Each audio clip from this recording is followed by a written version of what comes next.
Ma sya Allah ma kana min nikmatin fa min Allah. Bismillah ma sya Allah wa la haula wa la quwwata illa billah. Assalamualaikum warahmatullahi wabarakatuh. Waalaikumsalam warahmatullahi wabarakatuh. Alhamdulillahirabbil alamin.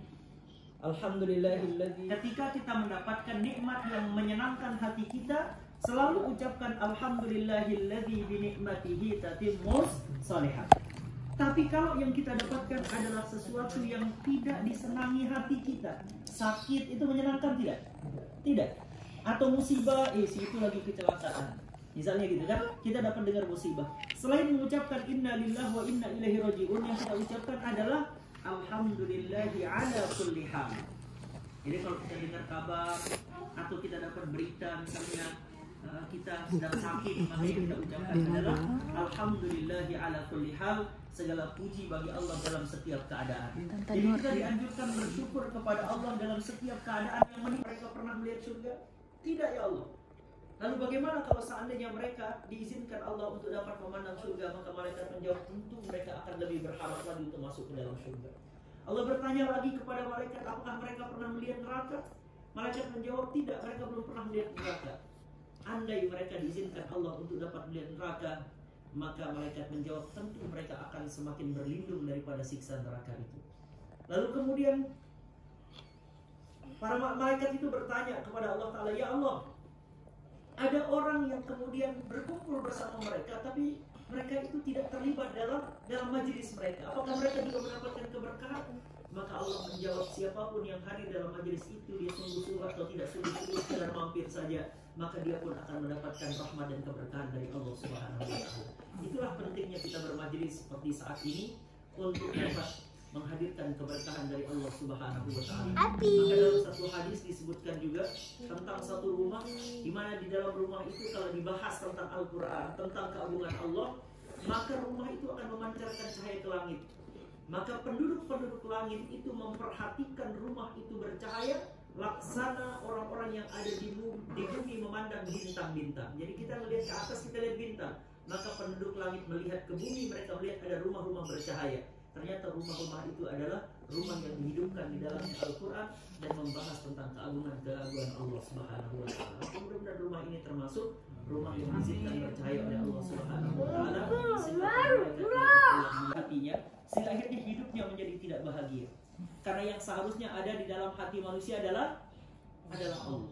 Yang harusnya ada di dalam hati manusia hanyalah Allah Subhanahu wa Ta'ala. Maka penting bagi kita membahas tentang qalbu untuk kita dapat memberikan qalbu kepada fungsinya, yaitu menjadi istananya Allah Subhanahu wa Ta'ala. Genggaman tidak sampai ke dalam qalbunya. Karena kalau dunia sudah mampir dalam qalbu seseorang, hancur dunia, hancurlah dia. Berapa banyak orang ketika kehilangan jabatan stres nggak? Depresi. Ketika orang kehilangan pekerjaan, dia susah bergantung kepada pekerjaannya. Ketika orang kehilangan harta, maka kemudian dia menjadi frustasi dengan hartanya. Itu karena harta benda dunia itu sudah mampir dalam kalbunya. Maka kita berlatih sekarang untuk mengosongkan kalbu kita daripada selain Allah. Yang hanya boleh ada dalam kalbu kita adalah Allah. Dunia yang hari jadikan dia seperti bagian dalam keluarga kita. Kita makan, misalnya punya makanan, punya anak 3, kita makan misalnya ber-7, sudah sediakan 1 jam makan untuk jatahnya dia. Cari yatim piatu, insya Allah semua keluarga kita sukses. Itu janjinya.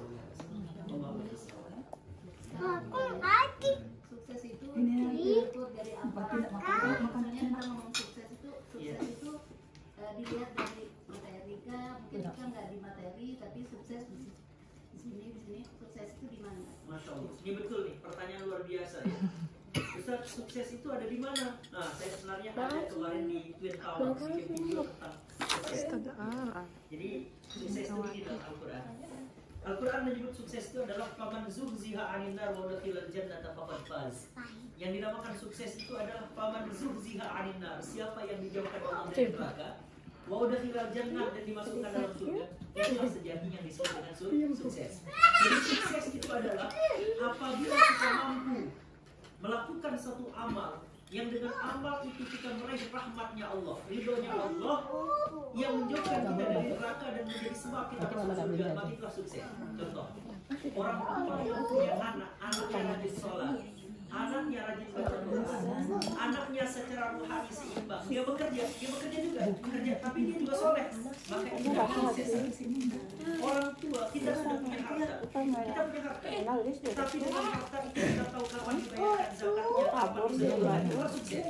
Jadi kesuksesan itu adalah apabila kita sudah dianugerahkan oleh Allah amal yang dengan sebab Allah kita dan rahmat yang menjauhkan kita dari neraka mendekatkan kita adalah sudah itu sukses. Saya jelaskan bahwa karena patokannya tadi adalah emas di zaman Nabi kan. Sekarang saya tanya, emas di zaman Nabi SAW dinar itu adalah emas berbentuk alat tukar atau berbentuk barang? Alat tukar kan? Dia adalah uang. Maka mentransaksikan uang itu tidak boleh secara kredit. Tidak ada transaksi uang secara kredit. Itu karena dia berbentuk alat tukar. Tapi berbeda ketika emas sudah menjadi alat komoditi, menjadi barang jual. Dia sama dengan handphone, dia sama dengan air, dia sama dengan barang yang lain. Maka emas dibagi dua, emas yang menjadi alat tukar dan emas yang menjadi komoditi. Maka yang dikreditkan itu adalah emas yang berbentuk komoditi.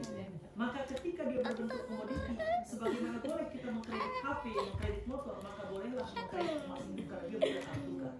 Nah, jadi kalau kiasnya adalah kepada di zaman baginda Nabi, kenapa tidak boleh kredit emas di zaman baginda Nabi? Karena emas yang ada di zaman Nabi adalah alat tukar, bukan komoditi. Nah, ini penjelasan tentang emas. Makanya tadi insya Allah mungkin salah satu upaya untuk kita back to